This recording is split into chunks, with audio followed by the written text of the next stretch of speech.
Señor, que abras nuestros oídos espirituales, que abras nuestros ojos, Señor, para que podamos entender todo el panorama profético, todo el proyecto que tú tienes para esta humanidad, Señor.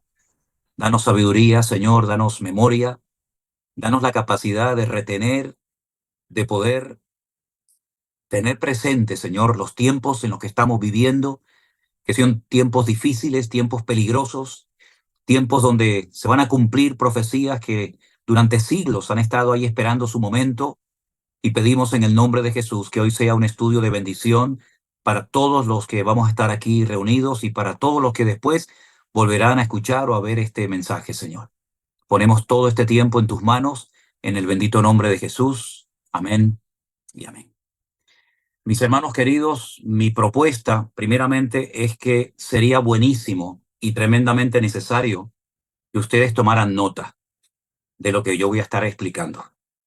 Porque yo he estado 43 años, acabo de sacar la cuenta hace un instante, 43 años estudiando este tema. Y si usted es capaz de retener todo en una hora o 3/4 de hora o el tiempo que estemos aquí, la verdad es que es para levantarle a usted un monumento.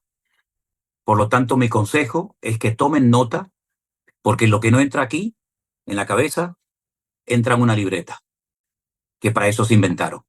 Así es que eso en primer lugar. En segundo lugar, quiero disculparme porque esta clase que yo voy a dar hoy, ahora era para haberla dado el día miércoles, pero no pude hacerlo por circunstancias que todos ustedes conocen. Yo me sentí muy enfermo, muy mal, y no tenía fuerzas ningunas.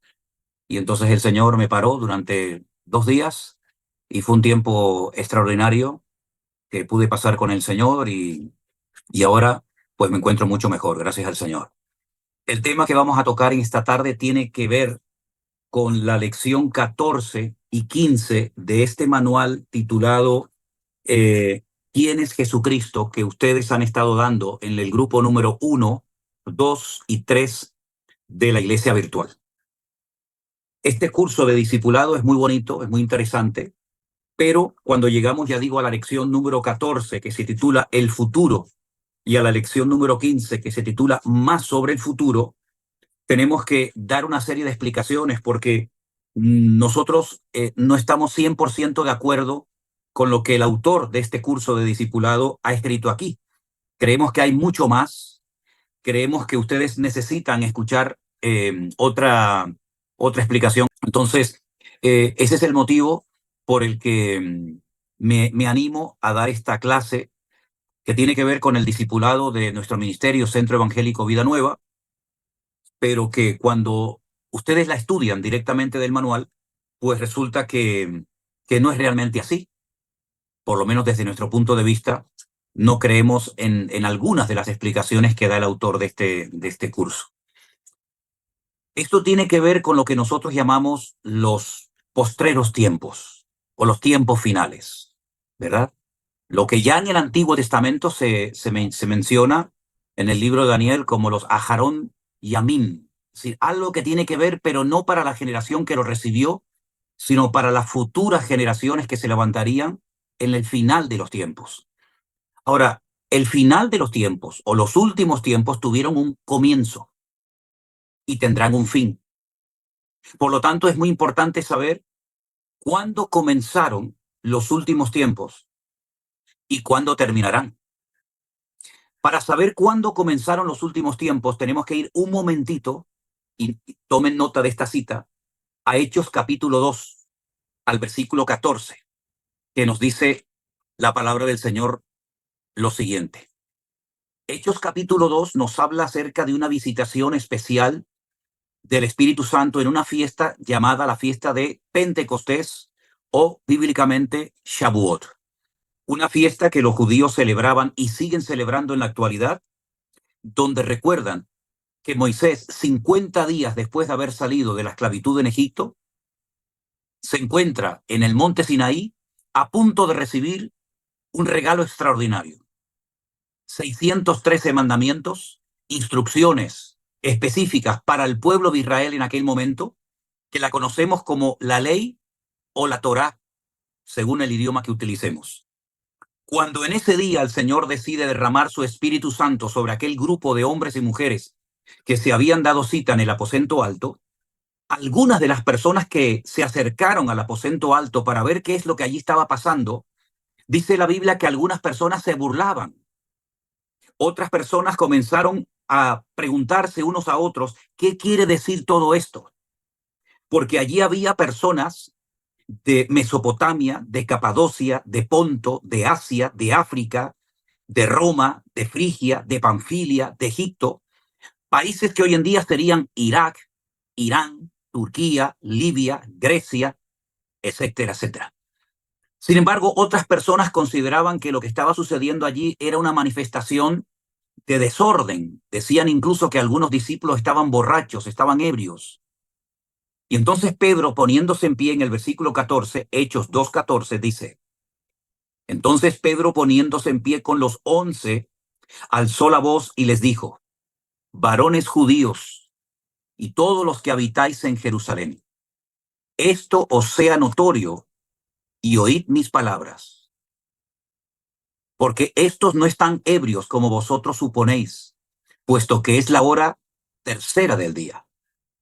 Esto es lo dicho por el profeta Joel. Es decir, toda manifestación, toda enseñanza, todo lo que se haga en una iglesia o en una vida de un creyente, tiene que tener siempre un aval, un respaldo bíblico. De lo contrario, entramos en el campo, en el terreno del desorden, donde Dios no está ni bendice. Entonces, lo que hace el apóstol Pedro es que recurre a una profecía que se había escrito cientos de años antes del nacimiento del Señor Jesucristo por el profeta Joel. Y él la menciona y dice así, esto es lo dicho por el profeta Joel, verso 7. En los postreros días o en los últimos tiempos, dice Dios, derramaré de mi espíritu sobre toda carne. Vuestros hijos y vuestras hijas profetizarán. Vuestros jóvenes verán visiones, vuestros ancianos soñarán sueño. Y sigue dando toda la cita de Joel capítulo 2. Pero fíjense cómo comienza a explicar lo que allí está sucediendo, haciendo referencia a una manifestación, a un cumplimiento profético que se iba a llevar a cabo en los postreros días. Ahí fue cuando comenzaron los últimos tiempos. Algunos piensan que los últimos tiempos comenzaron, por ejemplo, en 1948, cuando el pueblo de Israel retorna de la diáspora después de casi 2000 años. No. Los postreros días, los últimos tiempos, no comenzaron cuando se comenzó a predicar el evangelio en diferentes partes del mundo a través de los discípulos, tampoco. O después de la Segunda Guerra Mundial, tampoco. Según las Sagradas Escrituras, los últimos tiempos, los postreros días comenzaron en el día de que nació la iglesia, cuando el Señor confirma el nacimiento de la iglesia con el derramamiento del Espíritu Santo sobre los que estaban allí. Ahí comenzaron los últimos tiempos y terminarán con el día del Señor, que ya en su momento lo hemos explicado, que tiene que ver con todo lo que tiene que ver con el libro del Apocalipsis y con todas las profecías que aún no se han cumplido referente a esta última etapa de la historia. Ahora, hay un dato muy importante. El pueblo de Israel, porque siempre el punto de partida en muchos aspectos proféticos siempre es el pueblo de Israel, estuvo en Egipto durante 420 años. Todo el mundo sabe eso. Pero lo que todo el mundo no sabe es que durante esos 420 años no siempre fueron tiempos malos, tiempos tristes, de amargura, de esclavitud, no. Solamente 120 años de esos 420 años fueron tiempos de esclavitud. Es decir, que durante mucho tiempo el pueblo de Israel, las 12 tribus de Israel, vivió tranquilamente disfrutando de la vida en Egipto. Pero ¿qué es lo que hicieron los rabinos? ¿Qué es lo que hicieron después de la destrucción del templo de Jerusalén, los rabinos que tuvieron que reinventar un nuevo judaísmo, porque ya no había sacrificios, ya no había templo, ya no había Sanedrín, ya no había sacerdotes, ya no había fiestas que celebrar en Jerusalén? Ellos lo que hacen, sabiendo lo que voy a explicarles ahora, que la Biblia no es un libro que habla de toda la historia o de todo lo que Dios ha creado, sino es simplemente un principio de otros muchos principios que Dios hizo. Por ejemplo, en nuestras Biblias, en el capítulo 1 del Génesis, versículo 1, dice en el principio. Y da la sensación que cuando leemos en el principio, que ahí es donde comienza todo. No, mis queridos hermanos, ahí es donde comienza algo que tiene que ver directamente con nosotros. Pero realmente lo que dice ahí, o lo que debería de haberse traducido es en un principio, porque hubieron otros principios que no se relatan en ese momento, sino en otras partes de la Biblia, y otros principios que no se relatan en ninguna parte de la Biblia. Por lo tanto, lo que el Señor va a hacer es establecer un patrón para que a lo largo de la historia su pueblo y todos los que decidan incorporarse a su pueblo o a su reino o a su gobierno o ponerse bajo su cobertura, sepan cómo Dios va a actuar y cuánto tiempo va a actuar en el planeta Tierra. La Biblia es la historia del planeta Tierra y de la relación de Dios con los habitantes de este planeta. La Biblia no entra en lo que Dios ha hecho o quiere hacer en otras galaxias o en otros planetas, ni mucho menos. Repito, la Biblia es un libro que habla acerca de la relación de Dios con el hombre en la tierra, no con la relación de Dios con los ángeles en la eternidad o previa a la creación. Por consiguiente, lo que él hace es en periodos de 6 días, descansando el séptimo, mostrarle al hombre que su obra queda finalizada con 6 días. Ahora, el Salmo 90, por primera vez, escrito por Moisés, nos da un dato tremendamente importante acerca de lo que Dios considera un día. Dios considera un día, una etapa, un periodo de 1000 años. Él dice que para el Señor un día es como 1000 años y 1000 años como un día.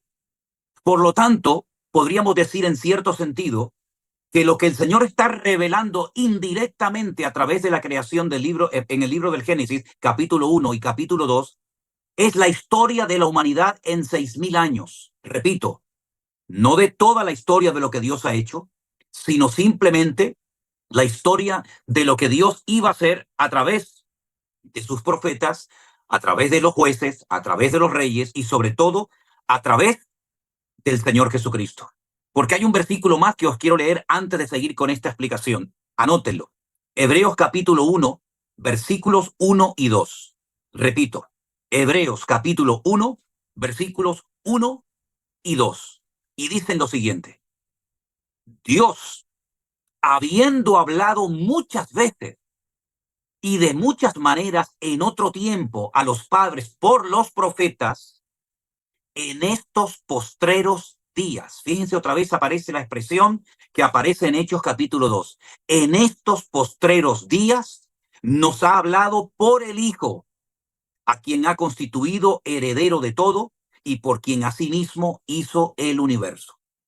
Es decir, Dios va a hablar a través del Hijo y va a ser la última vez y la forma más importante y directa a través de la cual Dios va a establecer un patrón que nos va a permitir a nosotros, como pueblo de Dios, como conocedores del plan profético de Dios, ver el desarrollo a lo largo de la historia de cómo Dios va a culminar finalmente entronando a su Hijo, gobernando sobre todas las naciones de la tierra y llenándolo de gloria y de honra por la eternidad para que todos reconozcan que Él es, junto con el Padre, el co-creador del universo y de todo lo que existe, y para que todos terminen dándole toda la honra y toda la gloria al que Él ha escogido, al que Él señaló desde la eternidad y que volvió a recordar el día del bautismo diciendo, este es mi Hijo amado, en el cual tengo toda complacencia, en el cual deposito toda mi confianza, la deposito en Él. ¿Qué fue lo que hicieron los rabinos? Desde el momento de la creación, o mejor dicho, desde el momento de la creación de Adán y de Eva, comienza la cuenta atrás. Y ellos dicen que en este momento estamos en el año 5795. Pero eso no es correcto, porque ellos lo que hicieron fue quitarle 120 años al calendario bíblico. Sí, hermanos, intencionadamente. Le quitaron 120 años al calendario bíblico, de tal manera que ellos saben perfectamente que el verdadero año en el que estamos ahora es en el 5995. ¿Por qué le quitaron 120 años al calendario bíblico? Porque Dios no se rige por ningún otro calendario más que por el bíblico, no por el gregoriano, ni por el calendario chino, ni por el calendario azteca, sino por el calendario de la Biblia, que estaríamos en este momento en el 5995, para que no comenzaran especulaciones en cuanto al retorno inminente del Mesías.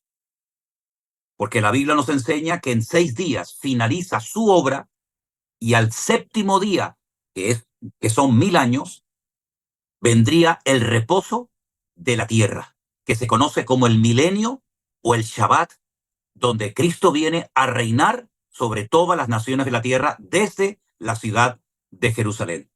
Por lo tanto, estamos en la recta final de los tiempos. Nosotros tenemos que partir de la base de que las características, las condiciones que se van a dar en estos próximos años delante de nuestras narices van a ser, número uno, la multiplicación de la maldad. Pero la multiplicación de la maldad de tal envergadura que va a producir algo que la maldad pocas veces ha producido en la iglesia. Y es un enfriamiento, incluso un apartamiento de miles de creyentes del camino verdadero. Porque siempre ha habido maldad, dirán algunos, y es verdad. Siempre ha habido maldad, siempre ha habido guerras, siempre ha habido cosas terribles a lo largo de la humanidad. Pero la iglesia se ha unido, la iglesia ha orado, la iglesia ha clamado. Pero esta maldad multiplicada, no sabemos por cuánto, dice la Biblia que va a traer enfriamiento en muchos corazones que llegaron a conocer y a experimentar en sus vidas el amor de Cristo. Y dice que si aquellos días no fuesen acortados, nadie sería salvo. Mas por causa de los escogidos, el Señor tiene que acortar aquellos días. Por lo tanto, así como podríamos decir que el comienzo de los últimos tiempos sería la lluvia temprana, nosotros estamos ahora mismo en una etapa de la historia que sería lo que la Biblia llama la lluvia tardía. Y esto de la lluvia temprana y de la lluvia tardía es algo tan importante que Israel es el único país del mundo que a la lluvia temprana y a la lluvia tardía le ha puesto nombre. Por ejemplo, a la lluvia temprana se la llama Yoresh, Yoresh, y a la lluvia tardía se la llama Malkosh. De tal manera que esas dos manifestaciones de la lluvia procedente del Señor tienen nombre, pero también una connotación y una aplicación espiritual, para que sepamos que así como comenzó la iglesia con una lluvia tremenda espiritualmente hablando, también el remanente que permanezca fiel al Señor experimentará un mover espectacular del Señor que dejará más de uno con la boca abierta. Y yo pregunto una cosa y hago un pequeño paréntesis. ¿No venimos experimentando un mover de Dios en nuestras vidas? ¿No venimos observando una multitud de personas que en estos últimos años se han puesto las pilas, si me permiten la expresión, y se han incorporado al reino de Cristo y se han puesto bajo la cobertura del Señor desde que el Señor viene obrando de una forma poderosa, de una forma tal vez sorprendente para muchos? No estamos viendo el inicio de esa lluvia tardía que el Señor profetizó en su palabra. Hay que estar ciego para no ver lo que el Señor ha estado haciendo y sigue haciendo en los últimos tiempos. Que por un lado está proliferando la maldad que nos perturba y nos deja atónitos y nos sacude la conciencia diciendo, Dios mío, ¿qué le está pasando al mundo? ¿Qué le está pasando a la tierra? Parece como que la maldad ha explotado. Y por otra parte vemos que cada día el Señor sigue haciendo maravillas y permitiéndonos llegar a miles y a miles de personas, como por ejemplo en esta reunión, en estos últimos años, para la honra y la gloria del Señor. Yo lo que les digo, antes de entrar ya en profundidad en el estudio, esto es simplemente una pequeña introducción, es que aprendamos a mantener nuestra seguridad en Cristo en medio de un mundo de inseguridad. Repito, Aprendamos a mantener nuestra seguridad y nuestra confianza en Cristo en medio de un mundo que solamente nos produce y nos da inseguridad. Aprendamos a aguantar la incomodidad de vivir en un mundo enfermo que le ha dado la espalda a Dios. Es incómodo vivir en este mundo, por lo menos para el que quiere vivir para Cristo. Se nos hace muy pesado vivir en un mundo que no ama a Dios, que no respeta su palabra y sus valores. Pero aguantemos la incomodidad temporal para poder disfrutar de la eternidad en la presencia del Señor. Y que nada ni nadie nos desvíe de nuestra meta y de nuestros objetivos y de nuestros principios que el Señor nos ha dado y que hasta el día de hoy nos han mantenido en victoria. Ahora bien, como el diablo no para, porque dicho sea de paso, él sabe que le queda poco tiempo, porque él se mueve en un plano, en una dimensión espiritual, y él discierne las cosas, a veces lamentablemente más rápido que muchos creyentes y que muchas congregaciones. Él entonces lo que hace es levantar cantidad de ministros suyos por todas partes de la tierra. Pero esto también nos tiene que, entre comillas, despertar la conciencia, porque el Salmo 92 dice que cuando proliferan los impíos como la hierba y florecen todos los que hacen iniquidad, es para ser destruidos eternamente y para siempre. En otras palabras, prolifera la maldad, proliferan los malos, los hijos del diablo y los instrumentos del enemigo, pero por otra parte nos damos cuenta de que el Señor está sacando a la luz cosas que han estado durante años dormidas, ocultas, pero que el Señor está tomando el control absoluto, porque nunca lo ha perdido, demostrándole a la iglesia y a todos y a cada uno de nosotros que los tiempos se acortan. Ahora bien, viene un tiempo de relativa calma, que es lo que antecede a un gran huracán. El tiempo de relativa calma hace que la gente baje la guardia. Cuando ya parece que los enemigos están derrotados y que todo vuelve a lo que llaman algunos la normalidad, es cuando el enemigo aprovecha que bajamos la guardia para volver a atacarnos con mayor ferocidad. Por eso no nos dejemos engañar por estas victorias temporales que va obteniendo el pueblo de Israel, por ejemplo, porque llegará el momento que esta victoria temporal o esta calma efímera y pasajera se convertirá en una auténtica tortura. Ahora bien, hay algo que es fundamental y sería buenísimo que literalmente ustedes lo anotaran como yo se lo voy a decir ahora mismo. Y es lo siguiente. Hay que recordar lo que ya ha sido interpretado en la Biblia. Repito, hay que recordar lo que ya ha sido interpretado en la Biblia, porque siempre, salvo alguna excepción, siempre significa lo mismo en cualquier libro al que vayas a estudiar. Quiero repetir esta frase porque de esto depende la comprensión de las Sagradas Escrituras en estos aspectos tan fundamentales como los que vamos a tratar en esta noche. Tienes que recordar lo que la Biblia ya ha interpretado, porque salvo raras excepciones, siempre significa lo mismo, vayas al libro que vayas, sea Antiguo Testamento, sea Nuevo Testamento o lo que sea. Y voy a ponerles un pequeño ejemplo y seguimos avanzando. Apocalipsis capítulo 17, versículo 15. Y quédense con esta explicación porque te va a venir muy bien para poder entender el capítulo que hoy vamos a estudiar. La explicación se encuentra en Apocalipsis capítulo 17, el versículo 15. Presten atención a este texto. Dice así la palabra del Señor. Y hago propaganda de la tacita de vida nueva. Me dijo también el Señor, las aguas que has visto, escuchen, las aguas que has visto, donde la ramera se sienta. ¿Cómo se puede sentar una persona sobre agua? Es que no son aguas.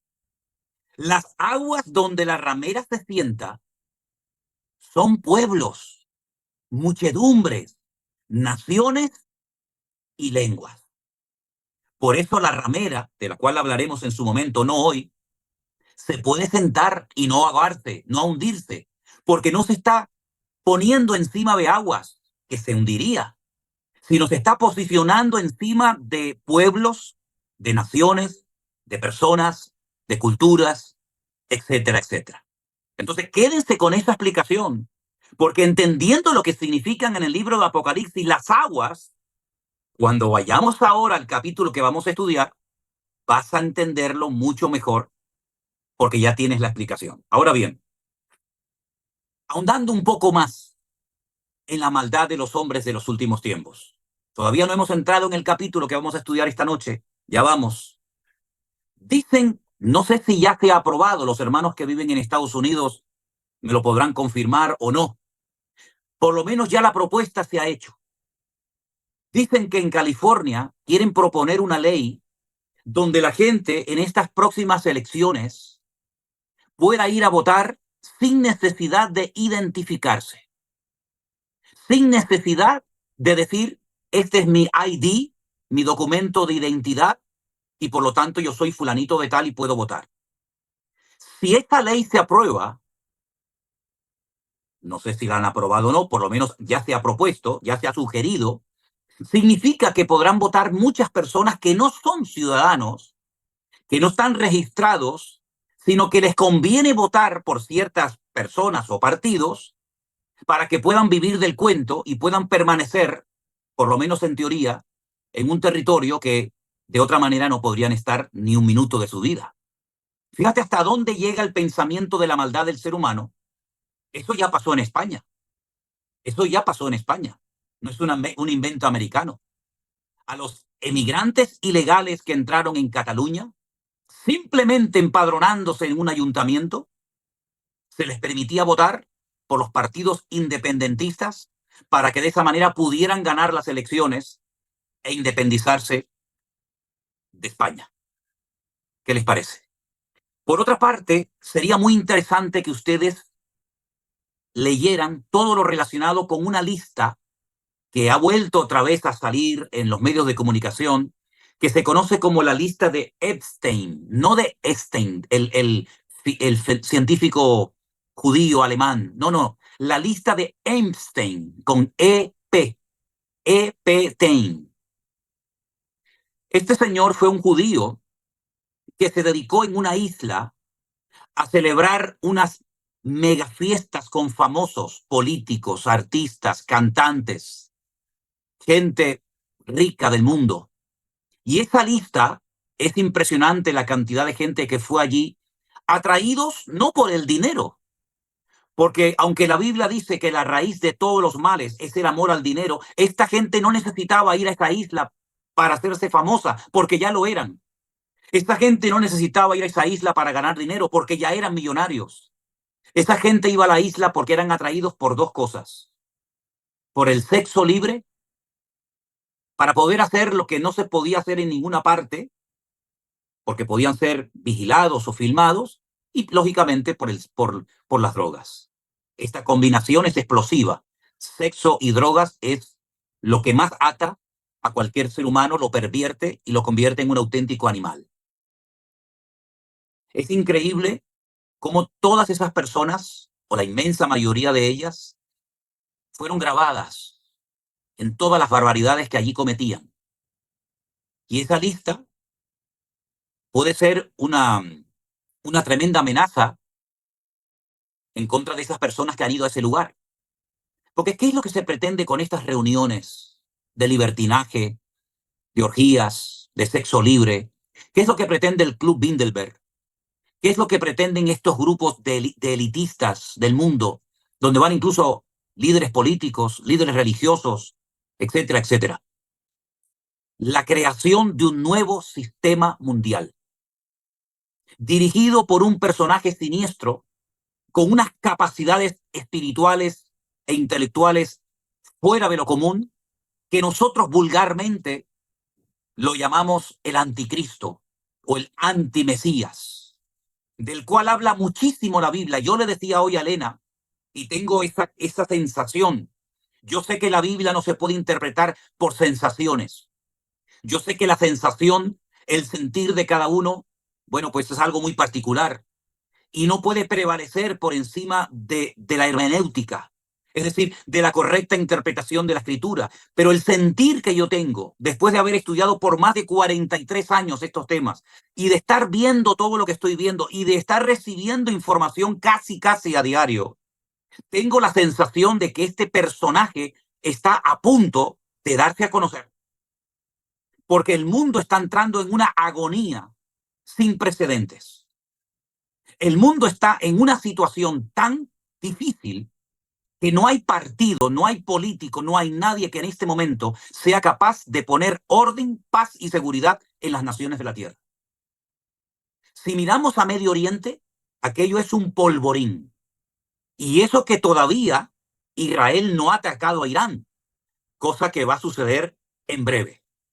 Eso que todavía las elecciones del mes de noviembre no se han llevado a cabo en Estados Unidos. Que gane quien gane, puede haber bastantes problemas. Miramos a Centroamérica, miramos a Sudamérica, miramos a África, miramos a Europa y nos damos cuenta de que el mundo ha perdido el control, ha perdido el norte y se necesita, humanamente hablando, urgentemente, de una cabeza pensante, da igual si es de derechas, de izquierda, hombre, mujer, rico, pobre, ateo, creyente, musulmán o de la religión que sea o de ninguna, que por fin ponga orden y sepa lo que hay que hacer en el mundo, en la economía, en la política, en la educación, en la justicia, etcétera, etcétera. De ese personaje vamos a hablar en esta tarde y después le voy a compartir una noticia fresca, una noticia que a más de uno le va a dejar con la boca abierta. Porque mientras buscamos en la Biblia, en Apocalipsis capítulo 13, por favor, mientras van buscando ese capítulo en esta tarde, quiero decirles que Israel tiene, permítame la opinión personal, un gran defecto o una gran virtud. Y es que cuando empieza una guerra, no hay quien lo pare. Cuando empiezan, es muy difícil pararlos. Tardan mucho en reaccionar. A veces, desde mi punto de vista, más de la cuenta. Más de la cuenta. Tenían que haber hecho ciertas y determinadas cosas mucho tiempo atrás. Todo el mundo lo sabe, incluso ellos mismos. Pero cuando arranca, cuando se despierta Israel, no hay quien lo pare. Hemos visto que de la Franja de Gaza han sido capaces de estar destruyendo una potencia militar que es un grupo terrorista llamado Hezbollah, financiado por Irán. Estamos viendo cómo están atacando a los hutíes en Yemen. Está a punto de declararle la guerra también a Irán y les puedo asegurar que va a ser un ataque terrorífico.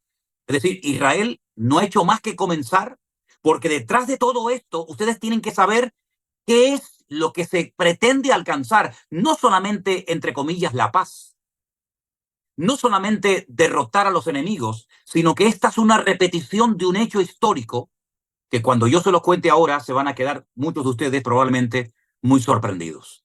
Vamos a Apocalipsis capítulo 13. Presten atención a este capítulo porque es un capítulo fundamental y vamos a ir leyéndolo muy despacio para ir reflexionando en torno a algunas expresiones y palabras que aquí encontramos. Apocalipsis capítulo 13, versículo 1. Me paré sobre la arena del mar y vi subir del mar una bestia que tenía 7 cabezas, 10 cuernos, y en sus cuernos 10 diademas, y sobre sus cabezas un nombre blasfemo. ¿Se acuerdan cuando leímos Apocalipsis 17:15? ¿Qué les dije a ustedes que son las aguas? Las aguas son pueblos, muchedumbres, naciones y lenguas. Esa interpretación la da la Biblia y es el patrón que nos va a servir para poder interpretar parte de este versículo. Me paré sobre las naciones de la tierra, me paré sobre los pueblos, sobre los muchedumbres de la tierra. Ahora, este texto da la impresión que el que se para es Juan, y es que no se ha traducido correctamente. Yo sé que los venezolanos, cuando le quieren decir a una persona que se pongan de pie, utilizan una mala expresión. y le dicen, párete, párese. Y cuando tú le dices a un niño en Venezuela, párese, el niño se pone de pie. ¿No es así, Vanessa? Sin embargo, cuando usted le dice a una persona en España, párese, se queda quieto. Y es que pararse no es levantarse. Pararse es quedarse quieto. Y lo que dice el texto es que esta bestia se paró. No es que se levantó. No es Juan el que se está parando. Es la bestia la que se detiene, la que se pone quieta, la que se para sobre la arena del mar. En otras palabras, él sabe que tiene que hacer una serie de cosas, pero hay un momento en que se detiene. Hay un momento en el que se para, no avanza. Se para sobre la arena del mar para que la veamos, para que la contemplemos. Porque si se levanta y sale corriendo, no vamos a percatarnos de muchos detalles.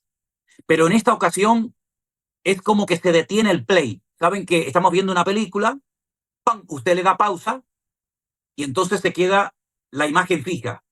Ahora se ha parado la imagen, hermanos. Ahora el tráiler se ha quedado en pausa. Y entonces observe los detalles tremendamente significativos de este personaje. Se detiene la bestia sobre las naciones de la tierra, porque sube de entre las naciones de la tierra, y resulta que observamos que tiene 7 cabezas. Por supuesto es algo metafórico, pero hay que saber lo que significa esto. Tiene 10 cuernos, y fíjese dónde lleva los adornos. En, en los cuernos. Y sobre una de sus cabezas tiene un nombre blasfemo. Si usted es observador, y yo sé que aquí hay hoy muchas mujeres, y las mujeres generalmente, hay excepciones, son muy observadoras, yo les voy a pedir a ustedes que hagan un pequeño esfuerzo ahora, como esos juegos que hay, saben que hay como 2 dibujos y dice, encuentra las 10 diferencias. ¿Lo habéis visto? Ahora encuentren las diferencias entre el 12:3 y el 13:1. Repito, encuentren las diferencias entre lo que dice el capítulo 12, verso 3, y lo que dice el capítulo 13, verso 1. Porque el capítulo 12, verso 3 dice, se apareció otra señal en el cielo, que era un gran dragón, escarlata, que tenía 7 cabezas y 10 cuernos, y en sus cabezas 7 diademas. Primera diferencia, el color. El color escarlata no aparece en la bestia de Apocalipsis 13:1. ¿Se dan cuenta, hermanas? Ese color no aparece. Otra cosa que tiene igual, el dragón. El dragón es el diablo, la serpiente antigua, Satanás. Otra similitud que tiene Satanás con esta bestia es que tiene igual 7 cabezas. Y también otra similitud es que tiene 10 cuernos. Pero mi pregunta es, ¿el dragón dónde tiene los adornos? ¿En las cabezas o en los cuernos? Dice que en sus cabezas tiene 7 diademas. En las cabezas. Pero si usted vuelve a leer Apocalipsis 13:1, dice que es verdad, tiene 7 cabezas, tiene 10 cuernos, pero resulta que tiene 10 diademas, no 7, 10 diademas, 10 premios, 10 reconocimientos, no a las cabezas, perdón, no a las cabezas, sino a los cuernos. Las cabezas son imperios. Anote eso, hermana. Anote eso, mi querido hermano. Las cabezas son imperios. Los cuernos son naciones. Anótelo. Los 7 imperios que a lo largo de la historia tuvieron que ver con la historia, con el desarrollo, con la formación, con los ataques que ha recibido el pueblo de Israel. Uno de ellos, Asiria, Egipto, Babilonia, los medos persas, los griegos, los romanos y, por supuesto, también el anticristo. Esos son los imperios que han tenido que ver a lo largo de la historia con la historia del pueblo de Israel. Usted me dirá, bueno, ¿y el imperio maya, el azteca, el inca? ¿No figuran en la Biblia? Los chinos, no, tampoco.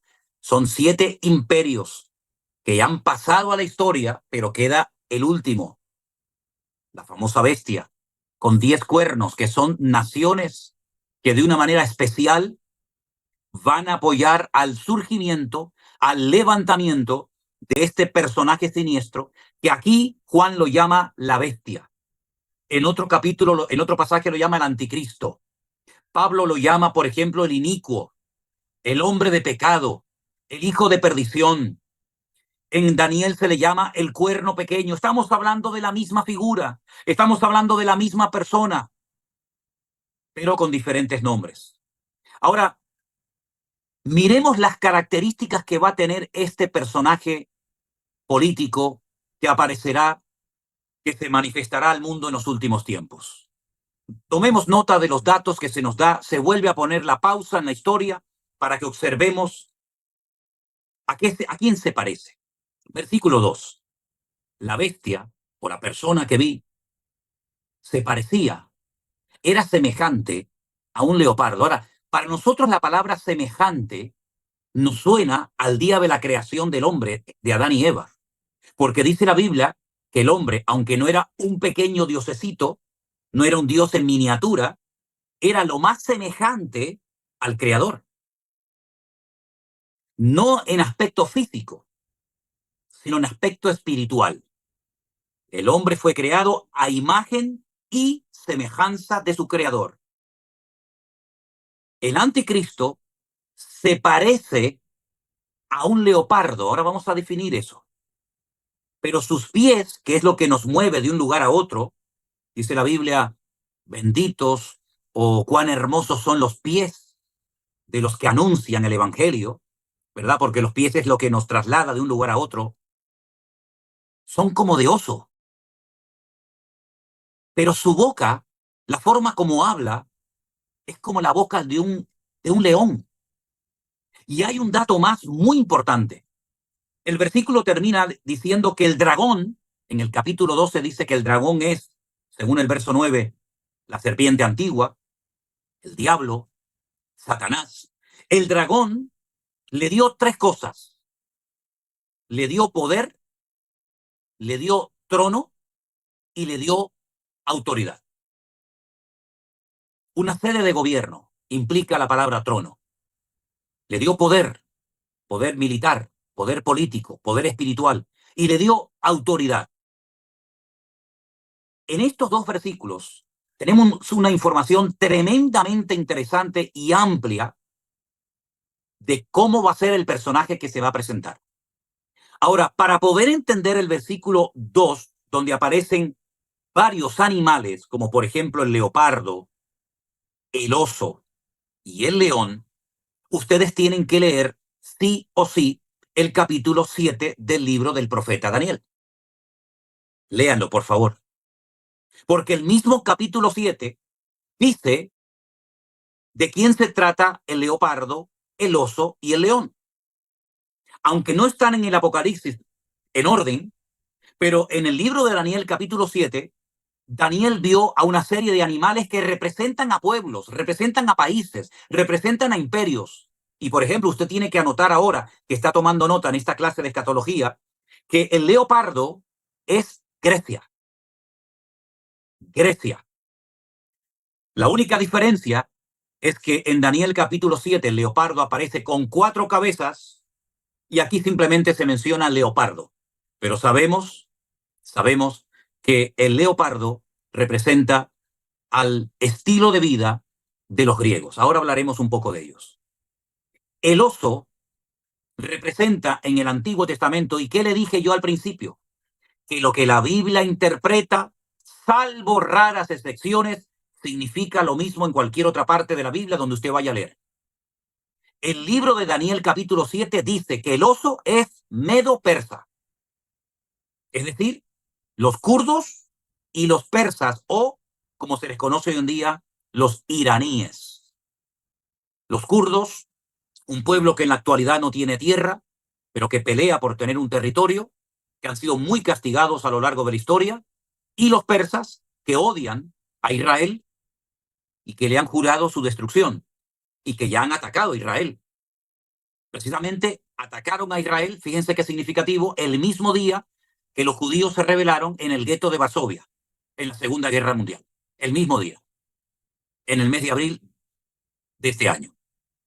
Y el león, que solamente aparece aquí como el león, pero que en el Antiguo Testamento, en el capítulo 7 de Daniel, aparece con alas por la rapidez con la que se movía, con la que atacaba, representa al imperio de los babilónicos.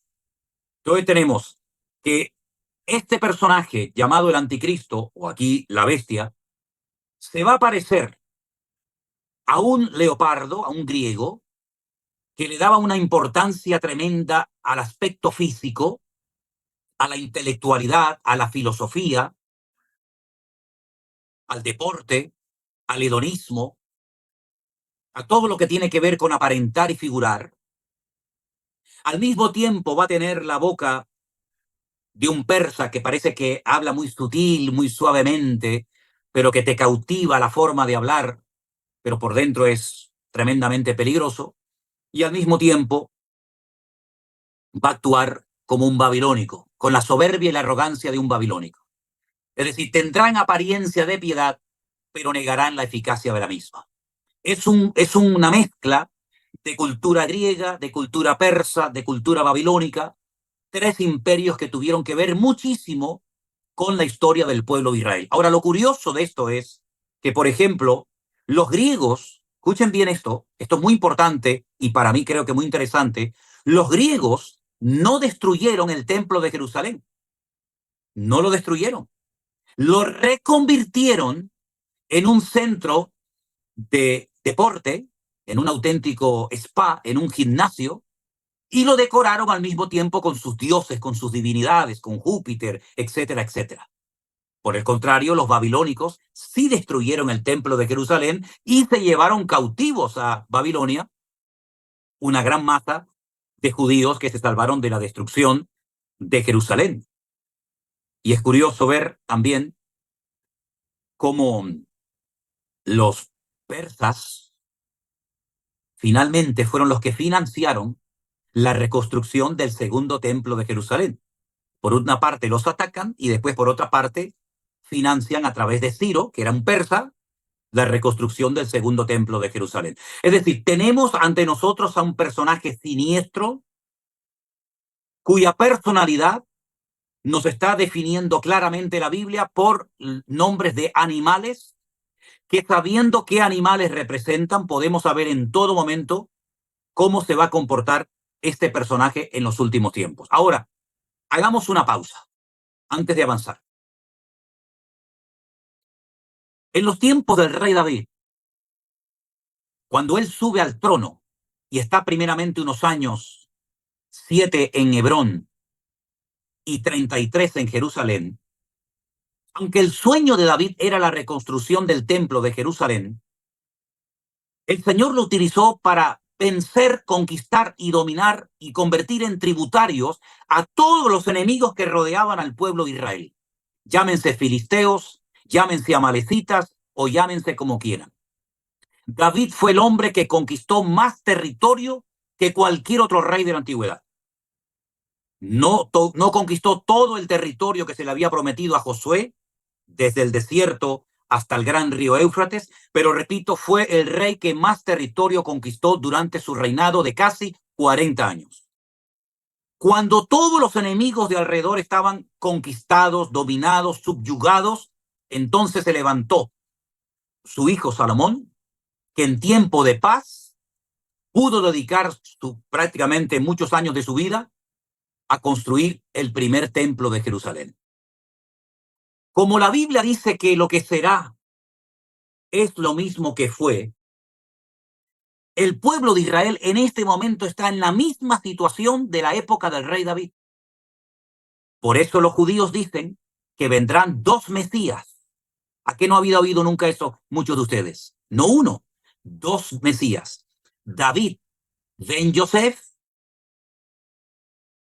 uno que es hijo de David y uno que es hijo de Yosef. Un Mesías que viene a conquistar a los enemigos y otro Mesías que viene a reconstruir el reino, a implantar la monarquía y a reconstruir el templo. ¿Qué le parece?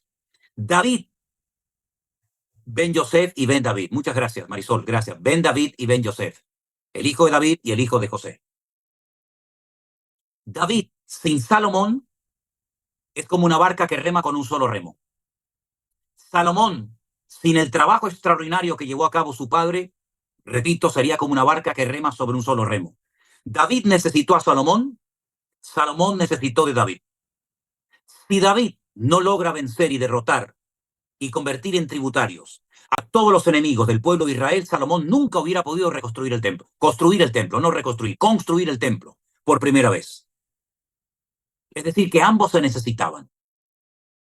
Es interesante notar que este presidente que está en este momento, este primer ministro que está en este momento en Israel,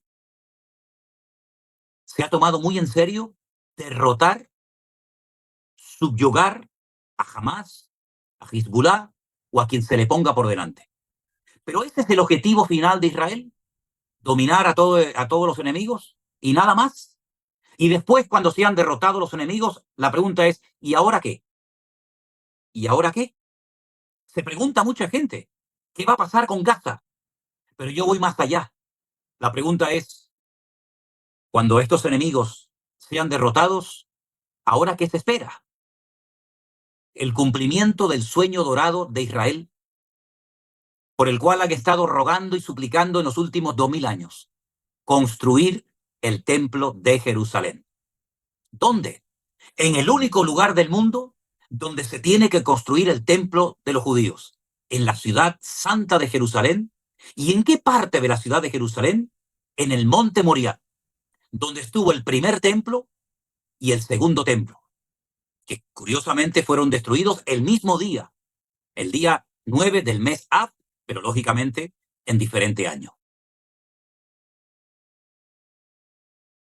¿Se acuerdan ustedes cuando yo una vez viajé a Israel y al volver conté la experiencia que tuve con una persona que se me acercó y comenzó a decirme cosas y a preguntarme cosas y a preguntarme referente a Apocalipsis capítulo 12, que fue el estudio que di hace unos días en Bruselas, explicando quién es la mujer, quién es el niño que nace, quién es el resto de la descendencia de ella, los que guardan los mandamientos de Dios y tienen el testimonio de Jesucristo? ¿Se acuerdan?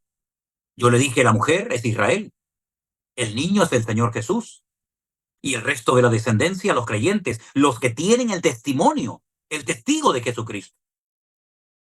Esta persona en el muro de los lamentos me dijo, perseguirán a Israel y después perseguirán a los que guardan el testimonio de Jesucristo, es decir, a ustedes, los cristianos, los hijos de Dios.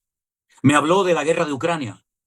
Empezarán por Ucrania y luego probablemente se atreverán a atacar a algún país europeo. Y saben que como Europa es, digamos, como un solo continente, en cuanto atacan a un país europeo, teóricamente todos tienen que unirse a defenderlo.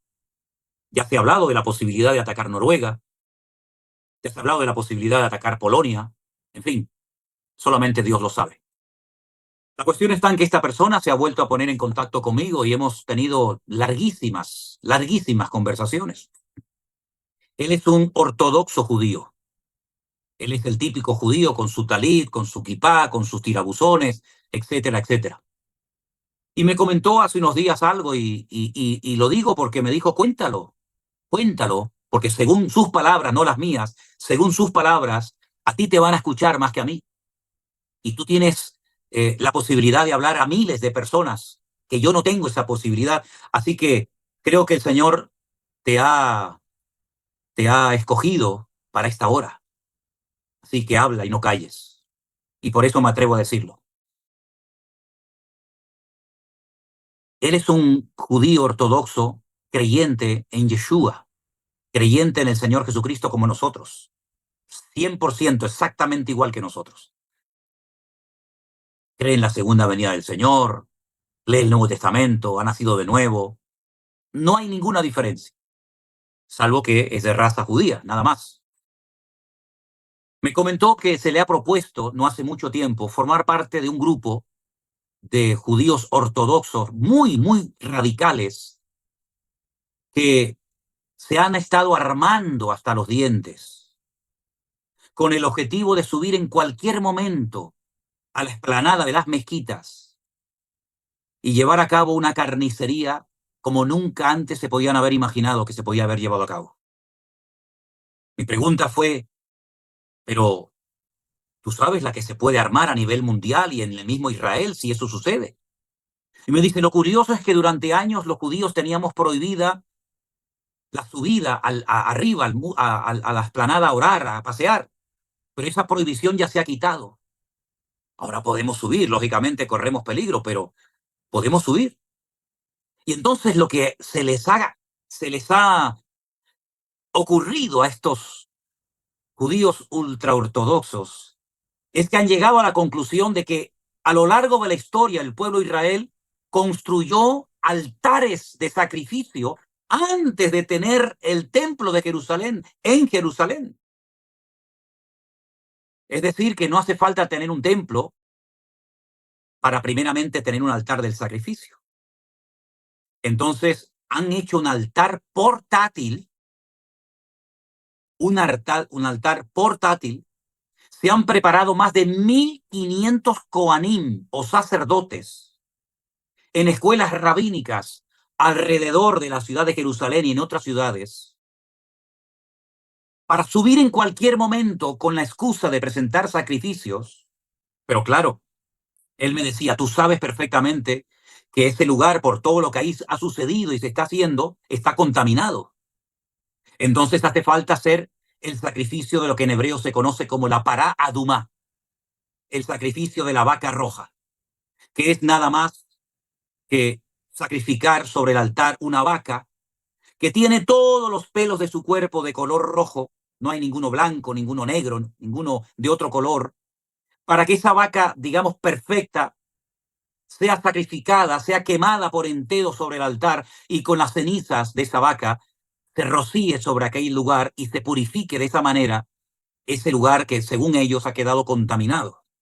Y me dice, ya hay tres, no una ni dos, tres de esas vacas en Jerusalén preparadas para ese momento. Están más de 1.000 sacerdotes preparados.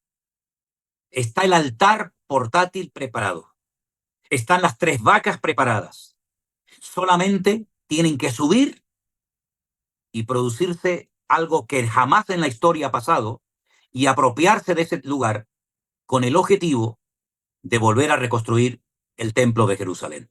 Pero para ello hace falta un David, un hombre valiente, un hombre que no le haga caso a nada ni a nadie, que no lo pare nada, ni las amenazas de Europa, ni las amenazas de Biden, ni de nadie, y que sea capaz de enfrentarse con quien sea, de tal manera que pueda debilitar a los enemigos para que puedan subir y reconstruir el templo en poco tiempo, que por cierto ya está todo preparado y dispuesto para llevarlo a cabo en cualquier momento.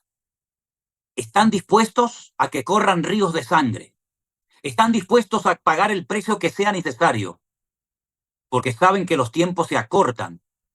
Y aunque han mentido manipulando el calendario en 120 años menos, saben que según el relato bíblico quedan 5 años para el transcurrir del desarrollo profético de Dios, según las profecías que ellos han recibido y aprendido de sus antepasados del Antiguo Testamento.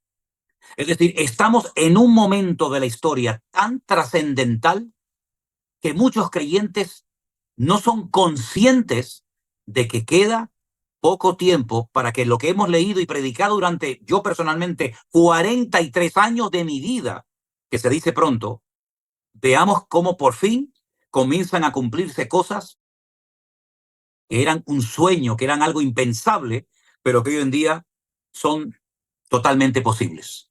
Ahora bien, hay un detalle más, y es el siguiente. Si me acompañan un momentito, por favor, a Apocalipsis capítulo 9. Ahora vamos a hacer un pequeño alto. En Apocalipsis capítulo 9, por favor, hay una, vamos a decir así, una participación del mundo espiritual muy interesante, y es la siguiente. Apocalipsis capítulo 9, versículo 13, la palabra del Señor nos dice lo siguiente. El sexto ángel, no el séptimo. ¿Saben que hay 7 trompetas? No, no, no. El sexto ángel tocó la trompeta y oí una voz de entre los 4 cuernos del altar de oro que estaba delante de Dios, diciendo al sexto ángel que tenía la trompeta: desata a los 4 ángeles que están atados junto al gran río Éufrates. Y fueron desatados los 4 ángeles que estaban preparados para, escuche, hora, día, mes y año, a fin de matar a la tercera parte de los hombres. Y el número de los ejércitos de los jinetes era 200 millones. Y yo oí su número. Hay 4 demonios que desde los tiempos de Noé están atados. Sí, Apocalipsis capítulo 9, versículos del 13 al 15. 4 demonios que están atados, tremendamente destructivos, que según otro versículo que le voy a dar, Judas capítulo 6, segunda de Pedro 2:4, repito, Judas versículo 6, segunda de Pedro 2:4, están como en una prisión de oscuridad, pero que tendrán una hora, un día, un mes y un año para actuar y producirán una matanza terrible. Es decir, lo que nosotros estamos a punto de ver, si es que el Señor nos permite llegar hasta ahí, nunca nadie jamás en la historia lo ha visto. Nunca nadie lo ha visto. En sueños y en visiones sí, pero tal y como probablemente lo lleguemos a ver nosotros, no lo ha visto absolutamente nadie. ¿Por qué nos hemos animado hoy a tener esta clase con todos ustedes?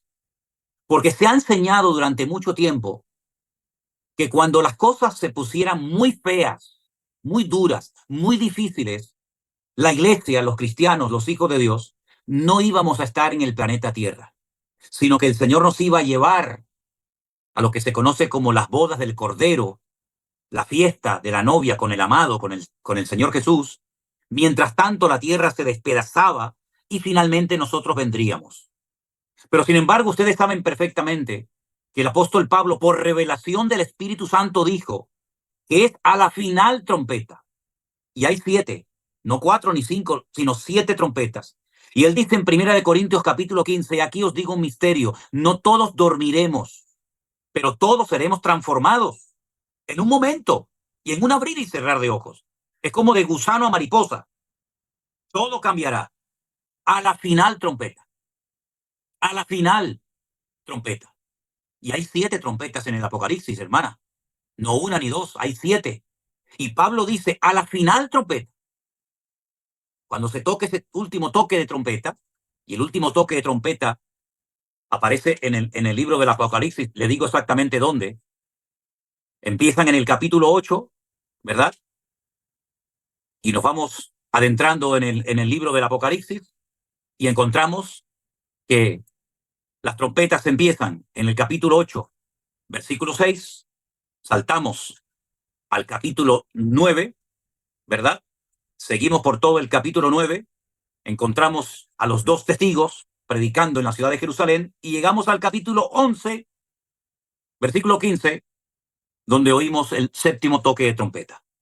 Por consiguiente, a la final trompeta es cuando los muertos en Cristo resucitan y se produce lo que conocemos como el arrebatamiento o la traslación de la iglesia y comienza ese periodo terrible donde el anticristo o la bestia se manifiesta con toda su ferocidad, donde el cordero se convierte en demonio y donde durante 3 años y medio él ejerce toda su autoridad hasta que finalmente, por el resplandor de la venida del Señor, él muere y es enterrado en la ciudad de Jerusalén, en el Monte de los Olivos. Así que, mis queridos hermanos, si a usted le enseñaron que los cristianos, que los hijos de Dios, no íbamos a estar en esta primera parte de los últimos tiempos, de la última semana, que algún día, si quieren, les doy un estudio sobre la última semana, las características de la última semana o la semana 70 del profeta Daniel, Pues permítame decirle que la Biblia nos enseña otra cosa muy diferente, que lamentablemente muchos creyentes han querido ignorar y no entrar nunca en detalle, porque sin lugar a dudas no es nada agradable lo que se avecina sobre el planeta Tierra. Este hermano que me hablaba desde Jerusalén me decía que ellos se están preparando, guardando alimentos, guardando grandes cantidades de agua, para que cuando llegue el momento, como Noé se preparó con suficiente cantidad de alimentos y de provisiones, pues no se lleven las manos a la cabeza diciendo, bueno, no sabíamos o no nos dio tiempo de prepararnos. Noé fue el encargado de prepararse, él y su familia, para que cuando pasara por el diluvio no se muriera de hambre. Porque recuerden que estuvo un buen tiempo dentro del arca y durante ese tiempo había que beber, había que comer, él y los animales. Así que el arca no solamente era para salvarse del agua, sino para almacenar suficiente cantidad de alimentos para que cuando comenzara a llover con la intensidad con la que comenzó en los días del diluvio, estuvieran preparados y no se murieran ni de sed ni de hambre él y su familia. Por lo tanto, no sería nada imprudente, no sería nada incoherente que nosotros en un momento determinado pues comenzáramos a tomar a ciertas y determinadas medidas y nos diéramos cuenta de que este mundo en una hora o en menos puede cambiar completamente. De hecho, por ejemplo, los hermanos en Estados Unidos saben perfectamente que un huracán le puede cambiar la vida a una persona en décimas de segundos. Y hace poco han vivido no uno, sino dos. Por lo tanto, mis queridos hermanos, todo esto que está sucediendo es un anticipo de lo que se avecina. Es como el otro día alguien me hizo una pregunta en Bélgica y la verdad es que le di públicamente gracias al Señor, porque yo, y lo digo para la gloria de Dios, y mi Dios lo sabe, en este momento Dios me dio sabiduría, porque le respondí a esta hermana de la siguiente manera. Hermana, cuando usted, por ejemplo, va a ver una película, por ejemplo, en Netflix, hay muchas películas que antes de usted verlas, hay lo que se llama un tráiler. Y usted pone un tráiler que dura unos minutitos y usted más o menos se hace una idea de la película que está a punto de ver o no. La Biblia nos da tráiler. Usted puede ver un poquito lo que va a pasar, lo que no va a pasar, quién va a morir, quién no va a morir, dónde será, cómo no será, quién atacará. Hay como un tráiler, un anticipo. Y hermano, lo que pasó el 7 de octubre en Israel es un tráiler. Uno de los que han muerto, líderes de Hamas, dijo que lo que pasó el 7 de octubre va a pasar 1 millón de veces más. Que no se arrepienten de nada, sino que eso es lo que le espera a todos los infieles. Por lo tanto, estamos viendo trailers de una película de 7 años, o si lo prefiere, de 3 años y medio, terrible, pero estamos viendo anticipos de lo que le espera a la humanidad. Y mientras algunos están casándose y dándose en casamiento, como en los días previos al diluvio, y no entendieron hasta que vino el diluvio y se los llevó a todos, así será como en los días de Noé. Personas que no son conscientes de la realidad espiritual que estamos viviendo. Porque cuando hay mucho conflicto, cuando hay mucho conflicto bélico, mucha guerra, es un reflejo de lo que está pasando en el mundo espiritual. Ustedes saben que yo he dicho muchas veces, y lo reitero, que lo natural es un simple reflejo de lo que está pasando en el mundo espiritual. Es decir, usted observa a cualquier punto de la Tierra y lo que está pasando es un conflicto espiritual que se refleja en lo natural, como cuando usted pone su mano y se refleja su sombra. La sombra no es su realidad, la realidad es su mano, pero la sombra habla de una realidad. Por lo tanto, nosotros vivimos en un mundo de sombra, vivimos en un mundo material, pero no se olvide que el mundo espiritual es aún más real y existió antes del mundo en el cual nosotros vivimos hoy en día. Por lo tanto, el libro del Apocalipsis nos habla de la procedencia, de la personalidad, del vocabulario, del modus operandi del anticristo, para que nosotros podamos saber en todo momento cómo el enemigo tiene un plan paralelo al plan de Dios. La ventaja de todo esto es que nosotros sabemos, gloria a Dios, cómo termina la película. Esa es la gran tranquilidad y la gran confianza y la gran paz que sentimos en nuestros corazones, que ya hemos visto el final de la película, ya hemos visto quién gana y quién pierde, ya hemos visto el destino del diablo y hemos visto el destino de la iglesia, y por lo tanto esto nos tiene que traer un ánimo y una fortaleza espiritual que tiene que desterrar el miedo totalmente de nuestros corazones, porque la palabra de Dios tiene tanto, tanto poder que acartona, que petrifica a nuestros enemigos. Y podría contarles algunas experiencias, pero la palabra de Dios es tan poderosa que si en algún momento de la historia la iglesia ha necesitado refugiarse, sumergirse, meterse en la palabra, es ahora. Por eso es el sistema que están utilizando los 66 millones de musulmanes en Europa. Sembrar dudas en cuanto a textos de la Biblia que no están muy claros o que aparentemente presentan contradicción. Ellos no van directamente a hablarte del Corán. Ellos no van directamente a hablarte de Mahoma o del Islam. Ellos comienzan a decir, ¿sí? ¿Eres cristiano? ¿Y por qué la Biblia en Mateo dice una cosa y en Juan dice otra? ¿O en Daniel dice esto y en Apocalipsis dice otra? Ellos están dedicando cada año más dinero en preparar misioneros que cualquier otra religión del mundo, porque ellos saben perfectamente lo que dice la Biblia, lo que dice el Corán, y por eso atacan con la duda, sembrando duda. El mismo sistema que Satanás le metió a Eva en el jardín del Edén cuando le dijo, no morirás, Dios te ha mentido, no es verdad lo que Dios te dijo. Le sembró la duda le entró la tentación y ya todos conocemos el resto de la historia. Hermanos queridos, tenemos que estar preparados, velad y orad para que estas cosas no nos sorprendan como ladrones en la noche. Gracias, Padre, en el nombre de Jesús te damos gracias, Señor, por este tiempo, Señor, un tiempo marcado por ti, Dios mío. Oramos, Señor, que en este tiempo final haya un mayor derramamiento de tu Santo y Divino Espíritu y que el fuego de Dios arda en cada uno de nuestros corazones. Amén. Padre, te lo pedimos en el nombre de Jesús de Nazaret y te damos gracias, Señor, por este tiempo. A ti damos la gloria en el nombre de Jesús. Amén. Amén. Amén. Gloria.